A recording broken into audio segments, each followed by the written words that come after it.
നബി സല്ലല്ലാഹു അലൈഹി വസല്ലം പറഞ്ഞു, മൻ ഖതല മുആഹദൻ ലം യരിഹ് റായിഹത്തൽ ജന്ന. ആരെങ്കിലും കരാറിൽ ഏർപ്പെട്ട് ജീവിക്കുന്ന ഒരു അമുസ്ലിമിനെ കൊന്നു കഴിഞ്ഞാൽ അവന് സ്വർഗ്ഗത്തിന്റെ പരിമളം ആസ്വദിക്കാൻ സാധിക്കുകയില്ല. വഇന്ന റീഹഹാ തൂജദു മിൻ മസീറതി 40 ആമാ. സ്വർഗ്ഗത്തിന്റെ പരിമളത്തിന്റെ അതിന്റെ സുഗന്ധത്തിന്റെ അവസ്ഥ എന്താണ്? 40 കൊല്ലം വഴി ദൂരം ആരെങ്കിലും സഞ്ചരിച്ചാൽ ആ ദൂരത്തേക്ക് എത്തുന്നതാണ് സ്വർഗ്ഗത്തിന്റെ പരിമളം, സ്വർഗ്ഗത്തിന്റെ മണം എന്നുള്ളത്. ആ സ്വർഗ്ഗത്തിന്റെ പരിമളം പോലും അമുസ്ലിമായ ഒരു വ്യക്തിയെ കൊന്നവനെ ഉണ്ടായിരിക്കുകയില്ല എന്നാണ് നബി സല്ലല്ലാഹു അലൈഹി വസല്ലം പറഞ്ഞിട്ടുള്ളത്. സ്വർഗവും അവനും തമ്മിൽ അത്രമേൽ വ്യത്യാസം ഉണ്ടായിരിക്കും. സ്വർഗ ഒരു ഭാഗത്താണെങ്കിൽ അവൻ വേറൊരു ഭാഗത്തായിരിക്കും എന്നാണ് നബി സല്ലല്ലാഹു അലൈഹി വസല്ലം പഠിപ്പിച്ചിട്ടുള്ളത്.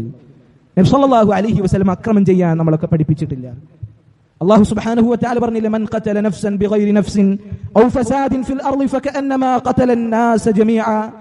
ആരെങ്കിലും അനാവശ്യമായി ഭൂമിയിൽ കുഴപ്പമുണ്ടാക്കുന്ന രീതിയിൽ ഒരു വ്യക്തിയെ കൊലപ്പെടുത്തി കഴിഞ്ഞാൽ അവൻ ഭൂമിയിലുള്ള എല്ലാവരെയും കൊലപ്പെടുത്തിയതിന് തുല്യമാണ് അവൻ ചെയ്തത്.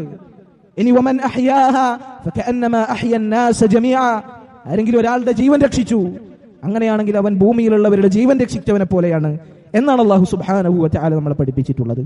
അതുകൊണ്ട് സഹോദരങ്ങളെ, ഈ ദീനിൽ തീവ്രവാദമില്ല. ഇസ്ലാം ഏതൊരു വ്യക്തിക്കും നന്മ ചെയ്യുവാനാണ് നമ്മോട് കൽപ്പിച്ചിട്ടുള്ളത്. ആരെയും പ്രയാസപ്പെടുത്തുവാൻ ഇസ്ലാം അനുവദിക്കുന്നില്ല.